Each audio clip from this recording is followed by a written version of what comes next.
আসসালামু আলাইকুম সুপ্রিয় শিক্ষার্থীরা।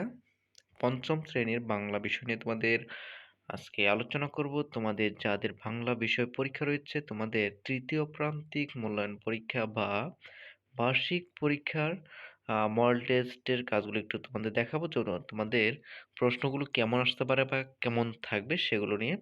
তো প্রথমত তোমাদের বলছি, এখানে তোমাদের সময় থাকবে 2 ঘন্টা 30 মিনিট এবং পরিমাণ হচ্ছে 100 নম্বর তোমাদের পরীক্ষাটি হবে। তো প্রথমে তোমাদের যে কাজগুলো তোমরা একটু করবে, পুরো ভিডিওটি তোমরা মনোযোগ সহকারে দেখবে।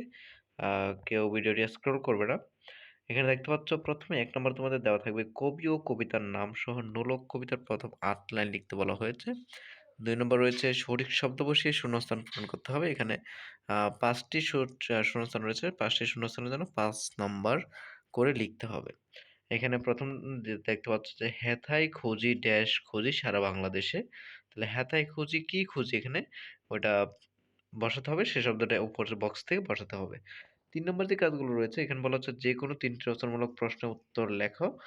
যেকোনো 3টি রচনামূলক প্রশ্নর মধ্যে রয়েছে, এখানে রয়েছে আ যেকোনো 3টা প্রশ্ন উত্তর লিখতে হবে। একটা হচ্ছে 4 নাম্বার করে মোট 3টা প্রশ্ন উত্তর লিখতে হবে। যে প্রথম প্রশ্ন দেওয়া আছে ক নম্বরে, আমার মায়ের গয়না ছাড়া ঘরকে যাবো না বলতে কবি কি বুঝিয়েছেন? খ নম্বর প্রশ্ন, ঝেলের বুকে আশা ফিরে এসেছিল কেন?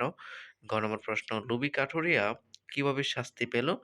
ঘ নম্বর, কুমড়ো ও পাখির কথা গল্প অনুসারে রোদ ও সূর্যের উপকারিতা সম্পর্কে লেখো। ও নম্বর হচ্ছে সুন্দরবনের ক্ষতির ফলে আমাদের কি ক্ষতি হচ্ছে এবং হতে পারে সেগুলো লিখতে বলা হয়েছে। এখান থেকে তোমরা যেকোনো 3টি প্রশ্ন উত্তর লিখবে। এরপরে 4 নম্বর রয়েছে যেকোনো 4টি সংক্ষিপ্ত প্রশ্ন উত্তর লিখো। একটি 2 নাম্বার করে। 4টার জন্য 8 নাম্বার তোমাদের উত্তর থাকবে। ক নম্বর প্রশ্ন হচ্ছে তোমাদের কুমড়োর দুশমন কে এবং কেন? কবি বরের কাছে কি মিনতি করেন? গ নম্বর প্রশ্ন, জগদীশচন্দ্র বসুর মা কেন হাসতেন?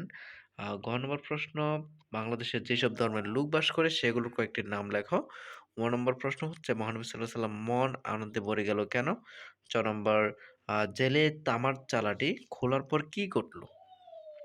এ হচ্ছে তোমাদের 4 নম্বর প্রশ্নের কাজগুলো। 5 নম্বর বলা হচ্ছে তোমাদের 'দুই তীরে' কবিতার মূল ভাবটি লিখতে হবে। তোমাদের 'দুই তীরে' যে কবিতাটি শিখেছো, সে 'দুই তীরে' কবিতার মূল ভাবটি তোমরা ভালোভাবে সুন্দর করে এটা আনসার দিবে। এটা তোমরা বিশেষ করে যে মূল ভাবটি শিখেছো তোমরা, সে মূল ভাবটি লিখবে। এটা লিখলে তোমরা 8 নাম্বার পেয়ে যাবে। 6 নম্বর বলা হচ্ছে যেকোনো 5টি শব্দের অর্থ লিখো। এখানে শব্দগুলো দেওয়া আছে যে সারা, সারা, ভরা, ভাগ, কাদা, রোজ, ফুর্তি, আজ, এগুলো শব্দের অর্থগুলো লিখবে।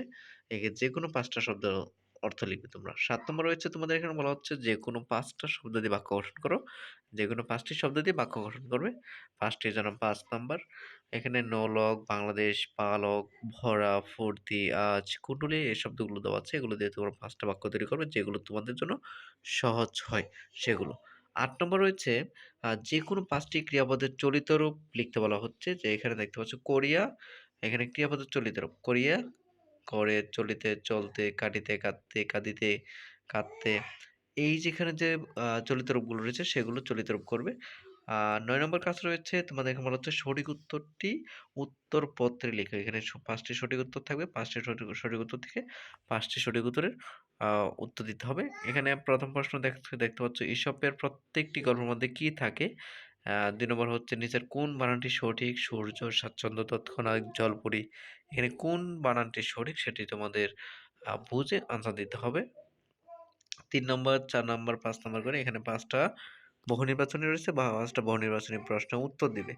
তারপর তোমাদের যে কাজ রয়েছে আমরা সেগুলো একটু দেখে নিব।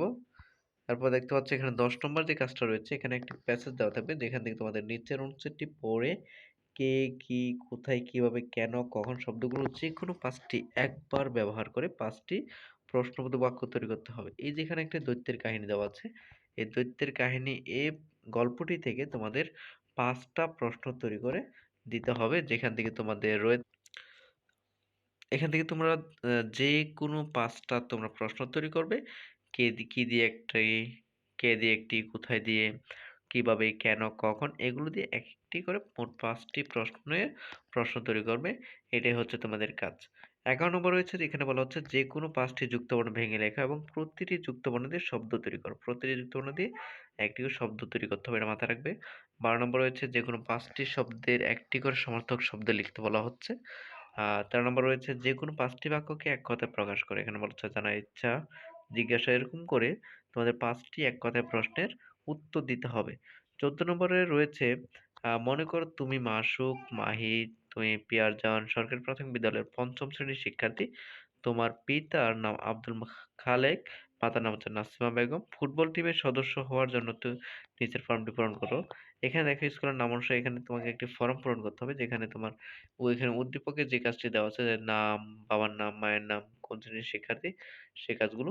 যেমন এখানে নাম, তোমরা নাম দিবে, মাতার নাম কি নাসিমা বেগম, পিতার নাম কি, এখানে পিতার নাম ছিল এখানে আব্দুল খালেক, আব্দুল খালেক দিবে। বিদ্যালয়ের নাম হচ্ছে পিয়ারজান সরকারি প্রাথমিক বিদ্যালয়, শ্রেণী ৫ম। দিয়ে এখানে শিক্ষার্থীর স্বাক্ষর, তোমরা এখানে শিক্ষার্থীর স্বাক্ষর, তোমাদের স্বাক্ষর দিবে। এরপরে যেটি রয়েছে ১৫ নম্বর হচ্ছে নিচের যেকোনো একটি বিষয়ে ১৫০ শব্দের মধ্যে রচনা লিখতে বলা হচ্ছে। ১৫০ শব্দের মধ্যে তোমাদের এখানে একটি রচনা লিখতে হবে, যেখান থেকে থাকবে জাতীয় ফল, বিজয় দিবস, ডক্টর মোহাম্মদ ইউনূস এরকম সম্বন্ধে তোমাদের স্কুল থেকে সিলেবাস অনুযায়ী তোমাদের যে রচনাগুলো পড়তে বলা হয়েছে সেই রচনাগুলো তোমরা ভালোভাবে একটু দেখবে। রচনাগুলো যদি তোমাদের এখানে পারা দেওয়া থাকে, যেমন এখানে সংকেত দিয়ে ভূমিকা, প্রকৃতি, প্রাপ্তিস্থান, উপকারিতা, অবকারিতা, উপসংহার এরকম করে যদি পারাগুলোর নাম দেওয়া থাকবে সেগুলো অনুসারে তোমাদের রচনাটি সম্পূর্ণ করতে হবে। প্রত্যেকটি রচনাতে এখানে কাজগুলো দেওয়া আছে। তোমরা সে অনুযায়ী এই কাজগুলো ব্যাখ্যা করবে। রচনাগুলো সুন্দরভাবে উপস্থাপন করবে। তাহলে দেখবে যে মোটামুটি ভালো একটা নাম্বার তোমরা তুলতে পারতেছো বা ভালো একটা রেজাল্ট আশা করা যায়। আর অবশ্যই তোমাদের হাতের লেখাগুলো সুন্দর করবে। লাইনগুলো সোজা করে লিখবে যেন কোনো ভুল না হয়। আ সবগুলো এগুলো চেক করবে বা যে বানানগুলো আছে কিনা, সবগুলো ঠিকঠাক আছে কিনা। যদি তোমরা এই জিনিসগুলো একটু লক্ষ্য রাখতে পারো তাহলে দেখবে যে তোমাদের ইনশাআল্লাহ তোমাদের রেজাল্টটা ভালো হবে। তারপরে আমরা একটু উত্তর ক্ষেত্রে একটু কাজগুলো দেখে নিই। দেখতে পাচ্ছ এখানে ২৩৮ পৃষ্ঠার তোমাদের যদি লেকচার বা মিশনের কাজগুলো থেকে থাকে সেখান থেকে তোমরা এত পৃষ্ঠার উত্তরগুলো দেখতে পারো।